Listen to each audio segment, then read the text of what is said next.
Alhamdulillah, wassalatu wassalamu ala Rasulillah wa ala alihi wa sahbihi wa man wala ma ba'du.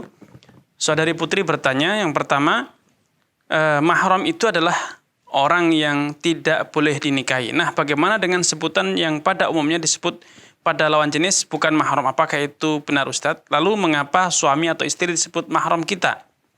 Ya, pertanyaan pertama ini saya respon terlebih dahulu bahwa anggapan atau pemahaman bahwa mahram adalah orang yang tidak halal dinikahi ini tidak sepenuhnya tepat. Karena orang yang tidak halal dinikahi itu terlalu umum. Ada tidak halal untuk selama-lamanya. Ada yang tidak halal sementara. Seperti orang musyrik, tidak halal untuk dinikahi. Tapi itu sementara. Kalau dia masuk Islam, boleh dinikahi. Yang disebut mahram itu adalah orang yang tidak halal dinikahi atau tidak halal menikahi untuk selama-lamanya. Itu kriteria pertama. Kemudian yang kedua, dikarenakan adanya hubungan yang halal. Adanya hubungan yang halal karena nasab atau persusuan atau pernikahan. Ya, tidak halal dinikahi karena adanya hubungan yang halal karena nasab atau persusuan. Adapun suami dikatakan mahram dikarenakan suami ya dia boleh bukan sekedar tidak halal bukan sekedar boleh melihat ya. Suami bahkan lebih dari sekedar melihat, melindungi dan lain sebagainya. Nah, suami dikatakan mahram ini perlu kita luruskan bahwa mahram itu ada mahram dalam urusan nikah. Urusan nikah berbeda, yaitu yang haram untuk dinikahi atau menikah dikarenakan ada hubungan yang halal tadi, yaitu pernikahan ataupun persusuan.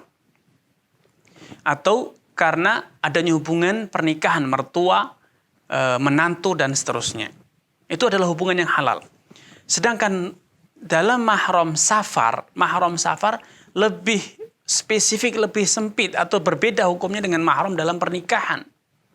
Tidak semua mahram dalam pernikahan itu kemudian boleh menjadi mahram dalam safar. Karena mahram dalam pernikahan itu adalah karena ada hubungan, ya. Sekedar ada hubungan, walaupun dia orang gila, walaupun dia orang yang pikun, walaupun dia masih balita, itu mahram. Tetapi dalam mahram pernikahan itu lebih sempit. Dalam safar itu lebih sempit karena tujuan mahram dalam safar adalah melindungi. Dan perlindungan yang paling sempurna adalah perlindungan dari suami. Sehingga tujuan mahram safar itu berbeda dari tujuan mahram dalam urusan nikah. Sehingga dua hal ini harus dipisahkan. Dan pertanyaan selanjutnya, ketika melakukan jamak qashar dalam sholat safar, apakah 4 rakaat langsung atau dipisah? Ya, maka jawabannya, ketika kita menjamak dan qashar, maka tentu sholatnya berdiri sendiri-sendiri. Sholat zuhur terlebih dahulu, kemudian salam. 2 rakaat zuhur, salam, kemudian bangkit lagi mendirikan sholat asar secara terpisah dari sholat zuhur. Dan dipisahkan dengan iqamat. Ya, adzan untuk sholat zuhur, kemudian sholat 2 rakaat dan salam, kemudian iqamat, kemudian mendirikan sholat asar sendiri selanjutnya ya. Dan kemudian salam lagi. Sehingga tidak dilakukan sekaligus, tetapi dilakukan secara terpisah. Ya, bahkan dipisah dengan syariat iqamat agar dua sholat ini berdiri sendiri. Wallahu ta'ala a'lam.